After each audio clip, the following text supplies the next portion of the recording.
This video is sponsored by Motorola. I love it when AI just works. I have an interesting relationship with AI. It's either very useful or very annoying as far as I'm concerned. Some AI, consumer-facing AI stuff anyway, can just be a little bit too in your face. It's kind of thrown at us via marketing campaigns and we're expected to use it. And you use it once and it's amazing. And then you think, well, I'm never going to use this ever in real life. And you forget about it, but then the marketing keeps coming. And Motorola does seem to understand this, and they've built Moto AI not to be annoying. In fact, they've built it to be really, really useful. And the fact that you can get Moto AI and Gemini, which is just as good on the Razr 60 Ultra and phones like the Edge 60 series, is a very good thing indeed. And I have a bit of a soft spot for Motorola. I always have done. So in this video, I thought let's do a little overview of Moto AI and the stuff that works fantastically for me and that could be useful for you as well. And I can guarantee there'll be one feature in this list that you'll watch and think, yeah, I can actually use that. It's useful. And that is what AI should be about.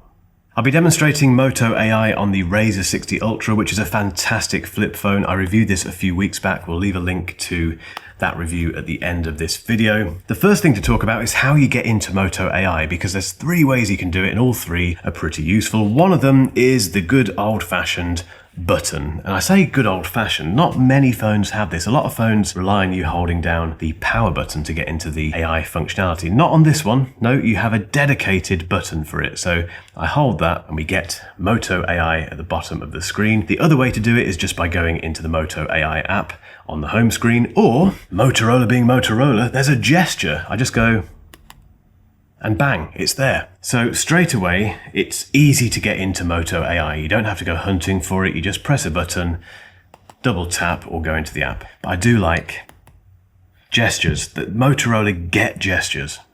Okay, there's 4 things I want to show you from Moto AI today, and the first one is called Remember This. Does what it says on the tin, and if you're like me, then it's going to be very handy because I forget everything. So for instance, I know that I have to call my sister this weekend because we're going on holiday on Tuesday and she wants to talk about boarding passes or something equally dull. But I know because it's dull, I'll forget about it. So what I can do is go into Moto AI, hit Remember This. I can type stuff in if I want to, or I can just dictate and say, remember to call Lizzie at 7 p.m. tomorrow.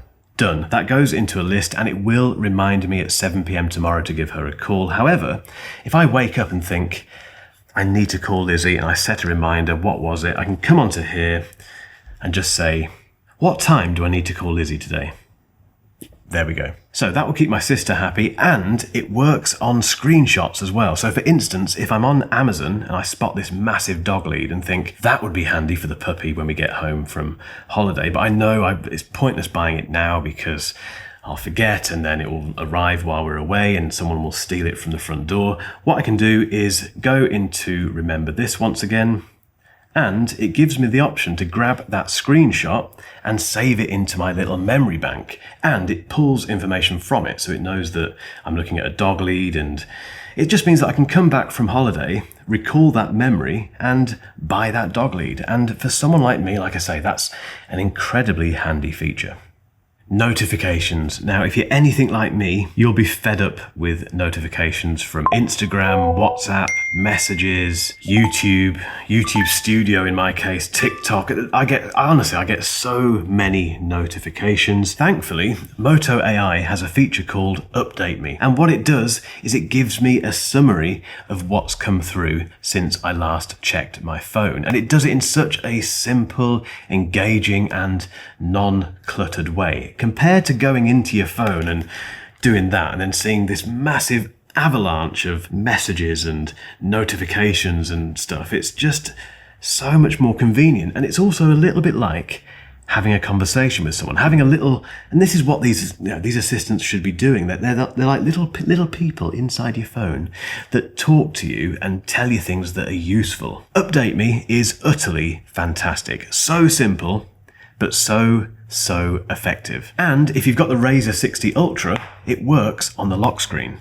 Meetings. I want you to be honest with yourself, and no one can hear you, don't worry, but just say yes now if you agree with this. You've been in several meetings where you've not paid attention whatsoever, yet you know it's important and you know that later on you'll need the stuff that came out of the meeting, but you just can't be bothered because you're playing a game on your phone, or you're watching the football in the background. We've all done it. We've all done it. However, this is where AI is very useful, and Moto AI in particular, particularly if you've got the Razr 60 Ultra. If I hit that button again and click on, that's very old-fashioned, press take notes, it starts listening to anything going on around it. So for instance, if I'm on a team call, I can pop it down and it just starts recording and listening and transcribing and labeling each speaker. Amazing. I gave this to Niall, who works behind the scenes on this channel, and said, look, give it a go, have a chat with Max and do your normal stuff on meetings and just see how you get on. And this is what happened. It kept recording, it kept listening to them, and the resulting transcription, even though this is a fake meeting, you know, that was fantastic. And again, because it's on this Razr 60 Ultra, you do get it on the Edge 60 as well, and the regular Motorola phones. But again, it just demonstrates how useful that front display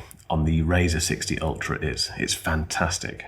I love AI and photography, and I'm not talking about removing people from photos and getting rid of reflections from windows. That stuff is useful and quite impressive, but in reality, you'll probably never use it. What you will use every single day and every single time you press that shutter button is AI that makes the photo look as good as possible. On Moto AI, or within Moto AI, we have something called Action Shot, which is this little running man down here. If you turn that on, if you're taking a photo of a fast-moving subject, it captures it perfectly sharp. And it does it first time. The best example of this is my puppy. This photo was a one-take affair. She does not stand still. The tail, for instance, on my dog was wagging, doing that, really going for it, and it's completely sharp. That is Action Shot. That's AI in photography that is actually beneficial. It's brilliant. Oops, while watching this back, I've realised that I completely forgot to mention the sketch to image feature, which does two things. Firstly, it makes my terrible drawing look good, and secondly, it's great fun with your kids. In summary, Moto AI has features that are practical, that suit certain use cases and scenarios, and which just work, and which exist today. For me though, it's the simple stuff. That Action Shot is just incredibly handy, being a dad and an owner of a very small, crazy puppy. If I can just use my phone to get perfectly sharp photos of those two, I'm happy. And the fact that my sister will get that call tomorrow and I won't forget it and I won't get told off, again, that's just very handy. But now it's over to you guys. Let me know in the comments which AI features on your phone of choice you use every single day or every week or just occasionally. Or do you not like AI? Let's talk about AI, which is still hard to say, in the comments. Get involved and I'll see you in the next one. Cheers.